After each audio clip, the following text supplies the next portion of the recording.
Hey guys, what's happening? Today I'm going to talk a little bit about icebreakers because that intro chapters that seems to be something that there's a lot of confusion on what's the best way to do an icebreaker. Fortunately, some icebreakers take longer to do than others.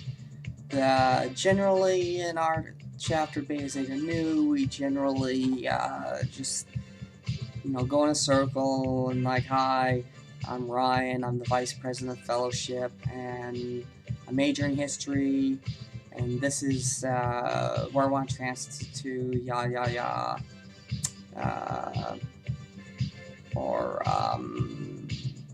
maybe you say something funnier about yourself, like, hi, I'm Ryan, I'm the vice president of fellowship, I like pina coladas and getting caught in the rain. Not much into health food, I am into champagne, something funny like that. That's all, either or, formal, informal, a little humor, it's always good. A little more complex icebreaker would be this guy, Roger Nishimoto. He taught us this at this leadership summit.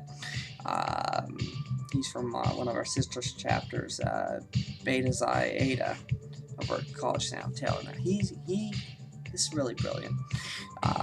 Basically, what you do is you say something, you say your name and something strange about yourself, like, "Hi, I'm Ryan, and my mom was a disco queen." And then you go in a circle, and a person says something strange about themselves, and they have to remember each person's name and the strange thing about themselves. And if you don't get it right, you have to go back and try to remember everybody's name and strange thing about them. And you keep going and going until they memorize it all. But it's a lot of fun. It's funny. So I start that. Next person might be like, "Hi, I'm Roger, and I live on a sailboat." And, it goes in a circle, and you keep repeating that as each person tells you their strange thing about themselves and their name. And that's a good icebreaker. I like it, but you don't always have time in meetings to do something like that. But if you have time, another icebreaker would be. Well, I think that's individual. I mean, me, I've taken a ton of classes, so I have a lot that's applicable to people I meet for the first time, like membership orientations and so on. So you really want to position the officers that have taken the most amount of classes so far, not the least, to do icebreakers when you're in a member orientation kind of meeting, because you're more likely to have common ground with those potential new members.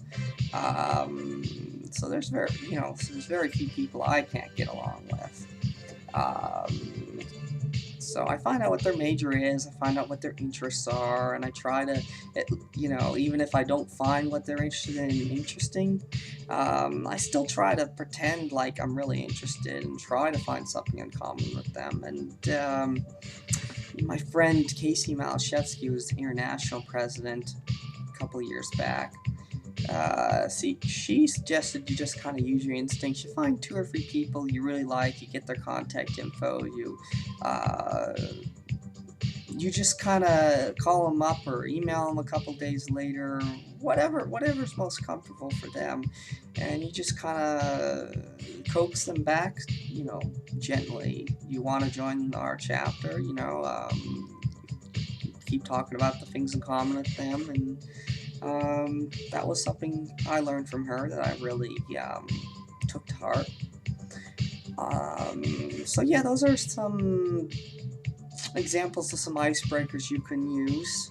Well, it's not really an icebreaker, but people will come if you have food, if you have brownies, desserts, water, whatever, if you have food, people will come. So I think that'll do it on terms of the icebreakers, and hopefully that will be helpful to our future officers and members. Have a good one.